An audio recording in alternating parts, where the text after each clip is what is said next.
ஹாய்ங்க. நேற்று என்னோடய பையனுக்கு பர்த்டே அப்படிங்கிறனால அம்மா ஊரில் இருந்து வர முடியாதனால நாங்களும் லீவுக்கு ஊருக்கு போகாதனால என் பையனுக்கு பிடிச்ச ஸ்நாக்ஸு கொஞ்சம் சில திங்ஸ் எல்லாம் கொடுத்து அனுப்பிச்சிருந்தாங்க. அதுதான் என்னென்னு பார்க்க போகிறோம். ஃபஸ்ட்டு பார்த்திங்கன்னா சேலம் ஸ்பெஷல் மாம்பழம், அதுக்கப்புறம் பார்த்திங்கன்னா காரா பூந்தி, இதெல்லாம் அவங்களாம் ஓனாக ப்ரிப்பேர் பண்ணி அனுப்பிச்சது. அதுக்கப்புறம் பார்த்திங்கன்னா என் பையனுக்கு பிடிச்ச ஸ்நாக்ஸு அது என்னென்னு நான் ஓப்பன் பண்ணி காமிக்கிறேன். இது என்னோடய ரொம்பவே ஃபேவரட்டான காஜு கத்லி. இது பார்த்திங்கன்னா கடையில் வாங்காமல் அம்மாவே போட்டு கொடுத்து அனுப்பிச்சி விட்டுருந்தாங்க. அதுக்கப்புறம் பார்த்திங்கன்னா அவன் பர்த்டேக்காக ஒரு லெட்டர் எழுதி அனுப்பிச்சிருந்தாங்க. இந்த காஜு கத்லி பார்த்த உடனே எனக்கு அழுக வந்துடுச்சு.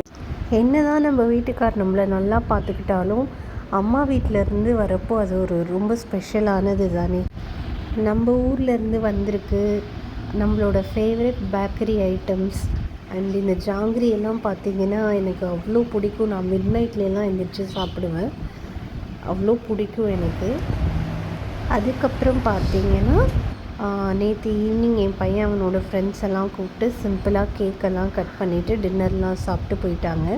அந்த கிளிப்பிங்ஸ் தான் நான் ஆட் பண்ணியிருக்கேன். இந்த வீடியோ உங்களுக்கு பிடிச்சிருந்தா லைக் பண்ணி ஷேர் பண்ணுங்கள், கமெண்ட் பண்ணுங்கள், மறக்காமல் என்னோடய சேனலை சப்ஸ்கிரைப் பண்ணுங்கள், கொஞ்சம் சப்போர்ட் பண்ணுங்கள். தேங்க்யூ.